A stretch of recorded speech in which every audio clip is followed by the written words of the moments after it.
నమస్తే అండి. అందరూ బాగుండాలి, అందులో నేను ఉండాలని కోరుకుంటూ వెల్కమ్ టు శ్రావణి వ్లాగ్స్. ఇది చూస్తే మీకేమన్నా అర్థమైందా అండి? ఇది మొన్న సంక్రాంతి పండగకి అమ్మ వాళ్ళ ఇంటికి వెళ్ళామని చెప్పాను కదండీ! సంక్రాంతికి ఇంకా అప్పాలు చేసుకుంటాం కదా, పిండి వంటలు. ఇలా పిండి వంటలు చేసేటప్పుడు ఈ కట్టెల పొయ్యిలో ఎర్రటివి నిప్పులనేవి ఉంటాయి కదండీ! నేనైతే ఇక్కడ వాటిపైన టీ చేస్తున్నానండి. మేము ఎప్పుడు ఇలా కట్టెల పొయ్యి పెట్టి అప్పాలు చేసినా కూడా వాటిపైన టీ చేసుకుంటామండి. చాలా టేస్టీగా ఉంటుంది. ఇలాంటివైతే ఇంకా పల్లెటూరులోనే సాధ్యపడతాయి కదండీ మోస్ట్‌లీ అయితే. సిటీలో అయితే నాకు తెలిసి చాలా కష్టమే. ఇంక ఇలా చేసుకున్న టీ కూడా చాలా టేస్టీగా ఉంటుందండి. ఇంకా అమ్మకి, నాకు, నాన్నకి అందరంకి నేనైతే టీ పోసేసానండి గ్లాస్‌లో. ఇంకా మేము ముగ్గురమైతే తాగేసామండి. చాలా బావుందండి. ఇంకా తర్వాత ఇది నెక్స్ట్ డే మార్నింగ్ అండి. ఇంకా సకినాలు వచ్చిన తర్వాత ఆగుతామా అండి టీలో, పెద్ద గ్లాస్‌లో టీ పోసుకోవడము, సకినాలు వేసుకొని తినేయడము. ఒక్కొక్కసారి అయితే ఇదే బ్రేక్‌ఫాస్ట్ అయిపోతుందండి.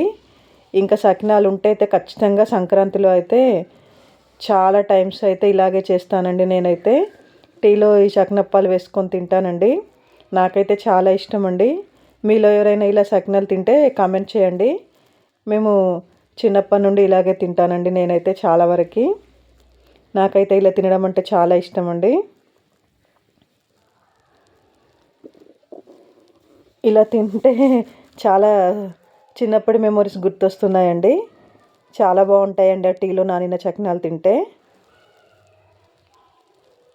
ఇంకా ఈ చకినాలను అయితే మేము చిన్నప్పుడు చేతులకి గాజుల్లో వేసుకునేదండి. ఇంకా దీంట్లో అమ్మ ఇసురురాయి అని అలాంటి డిజైన్లు కూడా చేసేది చిన్నప్పుడు మాకు పిల్లల కోసమని. ఈ స్పూన్ చూసారా అండి? ఇలా మేము అప్పాలు వేసుకొని తిన్నప్పుడు చిన్న స్పూన్స్ అయితే టీలో చిన్న గ్లాస్లో మునిగిపోతున్నాయని ఇంకా అమ్మ పెద్ద స్పూన్స్ తీసుకుందండి మా అందరికైతే.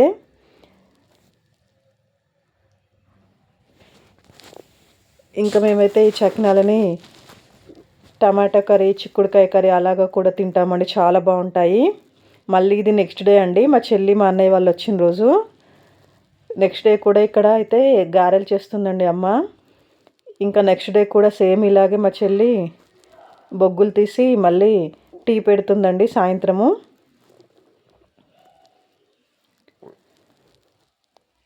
ఇలా చేసుకున్న టీ అయితే చాలా బాగుంటుందండి. చాలా లో ఫ్లేమ్గా ఉంటుంది కదండి ఇవి. మెల్లిగా టీ మరుగుతూ ఉంటుందండి. చాలా బాగుంటుంది. ఇంక ఇక్కడైతే మా చెల్లి అందరికీ టీ పోస్తుందండి. ఇంకా మా చెల్లి, అన్నయ్య, వదిన అందరూ వచ్చారు కదా ఆ రోజు. ఇంకా మా అందరికైతే ఇక్కడ టీ పోస్తుందండి. నిజంగా అండి ఇలా టీ చాలా టేస్టీగా ఉంటుంది. మీరు ఎప్పుడైనా ఇలా కట్టెల పొయ్యి మీద వంటలు అవి చేసుకున్నప్పుడు మీరు ట్రై చేయండి. చాలా బాగుంటుంది.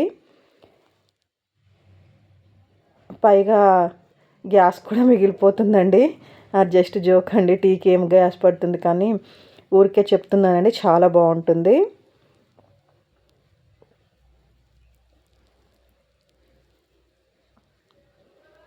మేమైతే ఖచ్చితంగా చాయ్ తాగుతామండి డైలీ. మేమంతా చాయ్ లవర్స్ అండి. ఖచ్చితంగా మార్నింగ్, ఈవినింగ్ అయితే మా అందరికీ చాయ్ ఉండాల్సిందే. చాయ్ చాయ్ చాయ్ రెడీ. ఇంకా మేము మధ్యలో అయితే బ్రేక్ తీసుకొని అప్పాల మధ్యలో ఇలాగా చాయ్ తాగుతున్నామండి. ఇంకంతే అండి, మాటలు లేవు, తాగేసేయడమే. చాలా బాగుంటుందండి ఇలా చేసుకున్న చాయ. మీకు ఎవరికైనా తెలియకపోతే ఒకసారి ట్రై చేయండి. బాయ్ అండి.